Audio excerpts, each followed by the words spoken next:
പൊയ്യാറമഠത്തിൽ ഇതുവരെ വന്നിരിക്കുന്ന എല്ലാ ആൾക്കാരുടെ അവരുടെ എല്ലാ പ്രശ്നങ്ങളെക്കുറിച്ച് കൃത്യമായി കേൾക്കുകയും അതിനു വേണ്ട പൂജകളാവട്ടെ, മാന്ത്രിക രീതികളിലുള്ള കർമ്മങ്ങളാവട്ടെ, അത് അവരുടെ എന്ത് ആവശ്യത്തിനുള്ളതാവട്ടെ, നമ്മളത് അവർക്ക് ചെയ്തു കൊടുക്കുമ്പോൾ നമ്മൾ ഇന്ന പൂജ ചെയ്തിട്ടുണ്ട്, ആ പൂജയ്ക്ക് ശേഷം നിങ്ങൾ എന്ത് ചെയ്യണം, ഈ പൂജ കൊണ്ട് എന്താണ് ഗുണം, നിങ്ങൾക്ക് അങ്ങനെയുള്ള ഒരു റിസൾട്ട് കിട്ടിയിട്ടുണ്ടോ എന്നൊക്കെ വളരെ കൃത്യമായിട്ട് നമ്മളത് അനലൈസ് ചെയ്തിട്ടാണ് പോവുക. അതുകൊണ്ട് തന്നെ അവർക്ക് വേഗത്തിൽ അതിൻ്റെ അനുഭവങ്ങൾ അവർക്ക് കിട്ടും. ഇപ്പോൾ ഒരു വലിയ പ്രശ്നത്തിൽ വരുന്ന ഒരാൾക്ക് ഒരു പൂജ എടുത്ത് നിങ്ങൾക്ക് എന്ത് അനുഭവം കിട്ടി എന്ന് ഞാൻ അവരോട് ചോദിച്ച് റിവ്യൂ എടുക്കുന്ന ഒരു രീതിയാണ് ഞാൻ ചെയ്യുന്നത്. അതുകൊണ്ട് തന്നെ ഒരുപാട് പേരുടെ ജീവിതത്തിൽ മാറ്റങ്ങൾ കൊണ്ടുവരാനായിട്ട് നമുക്ക് സാധിച്ചിട്ടുണ്ട്. അതുകൊണ്ട് തന്നെ എല്ലാവരുടെ പൂജകളും നമുക്ക് എടുക്കാനും പറ്റില്ല. കാരണം നമ്മൾ പേഴ്സണലായിട്ട് ശ്രദ്ധ കൊടുത്താൽ മാത്രം തന്നെയാണ് ഓരോ വ്യക്തിയുടെ ജീവിതത്തിൽ മാറ്റങ്ങൾ ഉണ്ടാവുള്ളൂ. നമുക്ക് ഒരുപാട് മഹാക്ഷേത്രങ്ങളിലുണ്ട്, അവിടെ നമുക്ക് എന്ത് ഫങ്ഷൻസിൽ പോയിട്ട് നമുക്ക് അറ്റൻഡ് ചെയ്യാം, നമുക്ക് സ്വാമിയെ തൊഴാം, ദൈവങ്ങളെ എല്ലാതും ഏറ്റവും ഭംഗിയിൽ നമുക്ക് ചെയ്യാം. പക്ഷെ അവിടേക്ക് നമുക്ക് മിസ് ചെയ്യുന്ന കാര്യം എന്താണ്?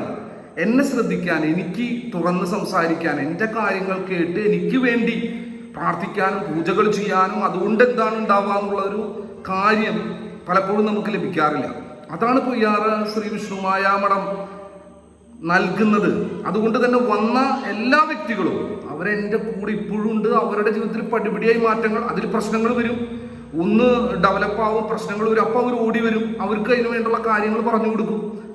അങ്ങനെ വരുമ്പോൾ എപ്പോഴും അവർക്കൊരു സെക്യൂരിറ്റിയാണ്. എന്തിനും ഏതിനും ഒരാൾ അവരുടെ കൂടെ ഉണ്ട് എന്നുള്ളത് നമ്മൾ വെറുതെ പറയുക മാത്രമല്ല, അത് ചെയ്യുകയും വേണം. അപ്പം അങ്ങനെ വരുമ്പോൾ എന്താണ്, നമുക്ക് പുതിയ ആൾക്കാരുടെ പൂജകൾ എടുക്കുക എന്ന് പറയുന്നത് അതിൻ്റെ ആവശ്യമില്ല. ഉള്ള ആൾക്കാരുടെ തന്നെ പൂജകൾ ചെയ്താൽ തന്നെ നമുക്ക് വളരെ കുറച്ച് ആൾക്കാർ മതി സക്സസ് ആക്കാൻ ചാത്തൻ അറിയാമെങ്കിൽ. ആ കുറച്ച് ആൾക്കാരുണ്ടായാലും നമ്മുടെ ജീവിതം ഡെവലപ്പായി പോകും. അപ്പം അങ്ങനത്തെ കാര്യങ്ങൾ നമ്മളിവിടെ ചെയ്യുന്നത്. ഞാൻ ഇന്നേ വരെ എടുത്തുള്ള പൂജകളല്ലാതെ എൻ്റെ കൂടെ നിന്നിട്ടുള്ള ആൾക്കാർ, അവർ ചാത്തനെ വിട്ടു പോവാതെ, പൊയ്യാറമഠത്തിൽ നിന്ന് പോകാതെ എൻ്റെ കൂടെ എന്ത് പ്രശ്നങ്ങളുണ്ടായാലും കൂടെ നിന്നിട്ടുള്ള ആൾക്കാർ എല്ലാവരും നമ്മൾ വിജയത്തിലേക്ക് കൊണ്ടുവന്നിട്ടുണ്ട്.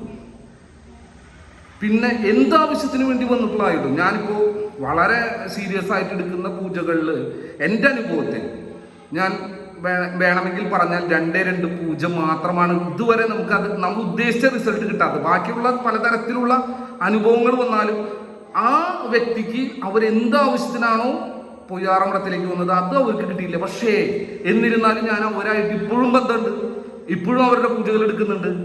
അവർ പണം തരുന്നുണ്ടോ, പണം തരുന്നില്ലേ എന്നൊന്നും നോക്കാറില്ല. അവരുടെ ആവശ്യം എന്താണോ പറഞ്ഞു വന്നിരിക്കുന്നത് അത് പൊയ്യാറമഠത്തിൽ നിന്ന് നടത്തി കൊടുക്കുക എന്നുള്ളതാണ് നമ്മുടെ ലക്ഷ്യം. അല്ലാതെ കുറച്ച് ആൾക്കാർ വരുന്നു, കുറച്ച് കാലം അവിടെ നിൽക്കുന്നു, അത് കഴിഞ്ഞ് വേറെ സ്ഥലത്തേക്ക് പോകുന്നു, അതന്നെയല്ലേ എല്ലാവരും നടന്നുകൊണ്ടിരിക്കുന്നത്. അത് പൊയ്യാറമഠം ചെയ്തിട്ട് എന്താ കാര്യം? ഇവിടെ വരുന്നത് ഫൈനൽ ഡെസ്റ്റിനേഷനാണ്. ഇവിടെ വന്നു കഴിഞ്ഞാൽ കഴിഞ്ഞു, നിങ്ങളുടെ ജീവിതത്തിലെ എല്ലാ പ്രശ്നങ്ങളും തീർന്നു. അതിന് നിങ്ങളുടെ കൂടെ വിഷ്ണുമായ സ്വാമിയും ചാത്തന്മാരും ഉണ്ട് എന്നാണ് ഞാൻ പറയുന്നത്. അപ്പം അത് ഞാൻ പ്രാവർത്തികമാക്കാൻ വേണ്ടി അതിശക്തമായിട്ട് പ്രയത്നിക്കുന്ന ഒരു വ്യക്തിയും കൂടിയാണ്. അപ്പോൾ അതുകൊണ്ടാണ് ഓൺലൈനിൽ ഒരുപാട് പേര് ഫോൺ വിളിച്ചാലായിട്ട് കിട്ടുന്നില്ല, അല്ലെങ്കിൽ മെസ്സേജ് നോക്കുന്നില്ല. എനിക്ക് പുതിയ ആൾക്കാരെ അറ്റൻഡ് ചെയ്യാൻ സമയം കിട്ടുന്നില്ല. അപ്പോൾ നിങ്ങളും കൂടി, നിങ്ങളെ ഞാൻ അത് കാരണം അറ്റൻഡ് ചെയ്യില്ല എന്നല്ല എൻ്റെ അർത്ഥം. നിങ്ങളും കൂടി അത് മനസ്സിലാക്കി നിങ്ങൾക്ക് താല്പര്യമുണ്ട് പോയി പൊയ്യാറമഠത്തിലേക്ക് വരാമെന്ന് വെച്ചാൽ നിങ്ങൾ ഫോളോ അപ്പ് ചെയ്യൂ, ഒന്ന് വിളിക്കൂ, മെസ്സേജ് ചെയ്യൂ, കിട്ടുന്നവരെ വെയിറ്റ് ചെയ്യൂ. അപ്പോൾ നമുക്ക് ഒരുമിച്ച് വിജയിക്കാം. എല്ലാവരും വിജയിക്കട്ടെ.